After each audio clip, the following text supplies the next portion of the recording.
Você já parou para pensar como nosso cérebro é organizado por dentro? Como ele processa informações, controla movimentos e armazena memórias? Nesse vídeo, vamos mergulhar no mundo microscópico do cérebro e entender a histologia por trás desse órgão incrível. Primeiro, a gente precisa saber o que é o sistema nervoso, que não é nada mais do que um sistema de integração que se desenvolveu durante a evolução dos animais para coordenar as funções dos seus órgãos e sistemas.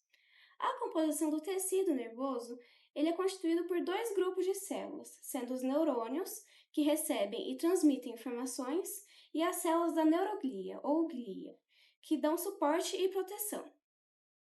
As funções do cérebro são receber informações de receptores sensoriais de calor, frio, luz, sons, tato, energia mecânica e de modificações dos ambientes externo e interno, além de analisar informações recebidas, organizar e integrar respostas e coordenar o funcionamento de quase todas as funções do organismo, entre as quais as funções motoras, viscerais, endócrinas e psíquicas. As características gerais do neurônio são constituídas de um corpo celular e de um prolongamento do corpo celular, os dendritos e o axônio. O neurônio bipolar, ele tem um dendrito principal e um axônio. Os multipolares têm vários dendritos e um axônio. Os neurônios pseudo-unipolares, eles emitem um curvo prolongamento que logo se divide em dois. Um se dirige para a periferia e o outro para o sistema nervoso central.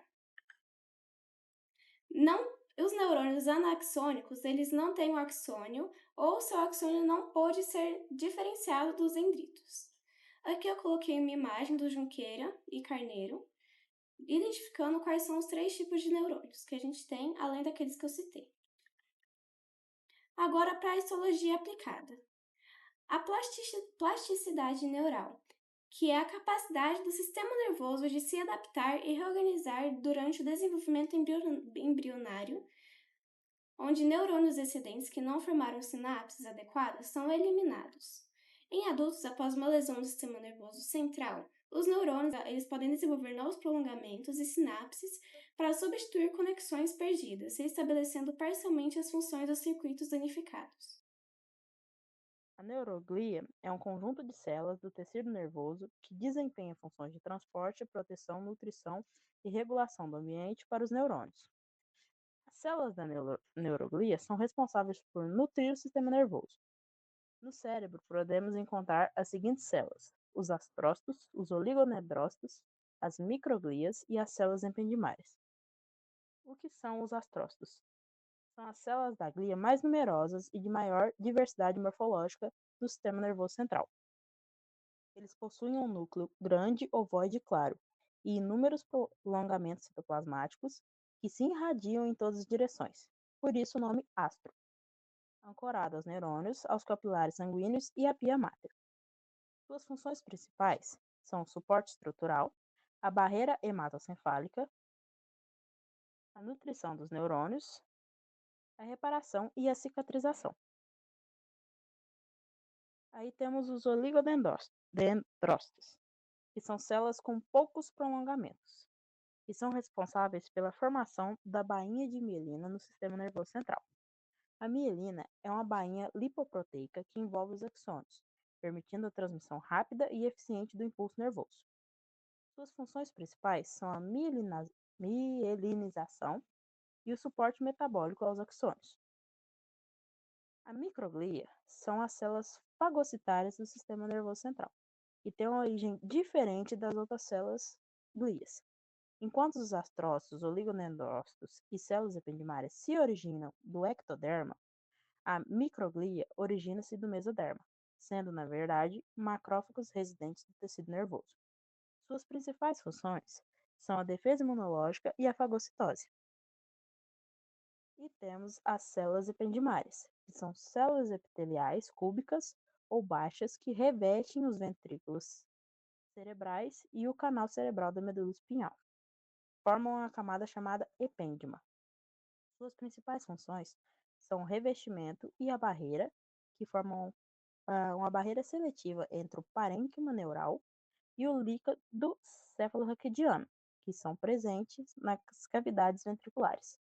A produção e movimentação desse líquido cefalorraquidiano e a função tronco, que trazem evidências que sugerem algumas células gangliares podem ter propriedades de células tronco neurais. Aí, aqui eu trouxe uma imagem para vocês verem dos macrófagos, que são a microglia, os astrócitos, os oligodendrócitos e os axônios e a bainha de mielina. Camadas do cérebro. O cérebro é organizado em duas camadas principais, a substância branca e a substância cinzenta. A substância branca é composta por axônios mielinizados e oligodendrócitos. A substância branca atua como uma rede de comunicação.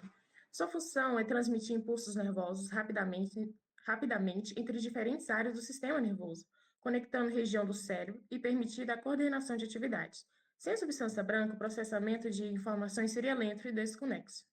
Já a substância cinzenta, essa camada é formada principalmente por corpos celulares do neurônio, dendritos e células da glia, que dão suporte e nutrição aos neurônios. A substância cinzenta é onde ocorre a sinapse, que são as conexões entre neurônios, permitindo o processamento de informações. É nela que decisões são tomadas, memórias são formadas e emoções são processadas. Podemos dizer que a substância cinzenta é o centro de comando do cérebro. O córtex cerebral é a camada mais externa do cérebro e é formada por substância cinzenta. Ela é responsável por funções superiores, como consciência, linguagem, memória e controle motor, com cerca de 2 a 4 milímetros de espessura. O córtex é altamente enrugado e aumenta a superfície e a capacidade de processamento. A divisão anatômica do cérebro em lóbulos frontal, temporal, parietal e occipital nos ajuda a entender macroscopicamente as funções cerebrais. Cada lóbulo tem sua responsabilidade específica. O lóbulo frontal está envolvido no raciocínio, planejamento e movimento. O lóbulo temporal, processamento, audição e memória. O lóbulo parietal integra informações sensoriais. E o lóbulo occipital é dedicado à visão. Divisões funcionais do córtex. Tem a área motora, localizada principalmente no lóbulo frontal. Essas áreas controlam os movimentos voluntários. Elas enviam sinais para os músculos, permitindo ações como andar, falar e escrever.